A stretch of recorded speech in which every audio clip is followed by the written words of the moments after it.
Hello, কেমন আছো তোমরা? আমি বেশ ভালো আছি। আবারও একটা নতুন ব্লগে তোমাদের প্রত্যেককে ওয়েলকাম।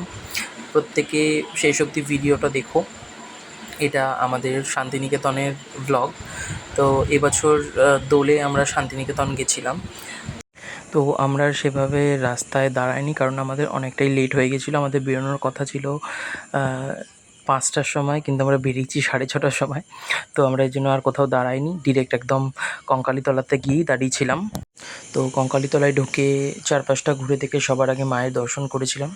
খুব ভালো লাগছিল। তো তারপরে আমরা ছবি টবি তুলে আমরা এই জায়গাটায় চলেছিলাম। এই জায়গাটার নাম ঠিক আমার মনে নেই, তোমরা যদি দেখে থাকো, গিয়ে থাকো, অবশ্যই আমাকে কমেন্টে জানিও।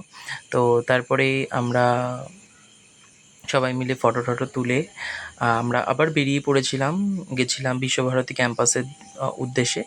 তো বিশ্বভারতী ক্যাম্পাসটা আমার বেশ ভালো লেগেছে। রাস্তাঘাটও মোটামুটি ভালোই লেগেছে, খুব সুন্দর, শুধু পুরো নেচারে ভরা। তো তাই হোক, তারপরে বিশ্বভারতী ক্যাম্পাস ঘুরে আমরা চলে গেছিলাম আমরা লাঞ্চ করতে। তো সকালে যেহেতু আমাদের সেভাবে খাওয়া হয়নি, তো আমরা লাঞ্চ করতে চলে গেছিলাম। তো এই পরিবেশটার ভেতর দিয়ে যাচ্ছিলাম, বীভৎস ভালো লাগছিল। গ্রামের পুরো গ্রাম্য পরিবেশ, মাটির বাড়ি, খুব একটা দেখা যায় না। আমি তো অনেক দিন পর দেখেছিলাম, খুব ভালো লেগেছিল। তো আমরা বনবীথি হেসেলে গেছিলাম। তোমরা অবশ্যই চাইলে এই রেস্টুরেন্টটায় তোমরা যেতে পারো, বীভৎস ভালো খাওয়া দাওয়া।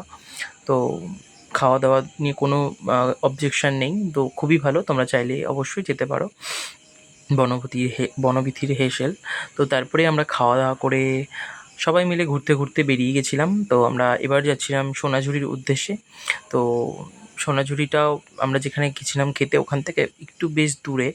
তো যেহেতু আমাদের রাতে ব্যাক করার কথা ছিল দিনের দিন, তো আমরা সেভাবে আর খুব একটা লেট করিনি কোনো জায়গাতেই। তো আমরা চলে গেছিলাম সোনাঝুরিতে। তো সোনাঝুরিতে সেদিনকে মোটামুটি ভালোই ভিড় ছিল। তো কেনাকাটা করে আমরা আবার রওনা দিলাম বাড়ির উদ্দেশ্যে। তো ভিডিওটা কেমন লাগলো তোমরা অবশ্যই কমেন্টে জানিও। বাই।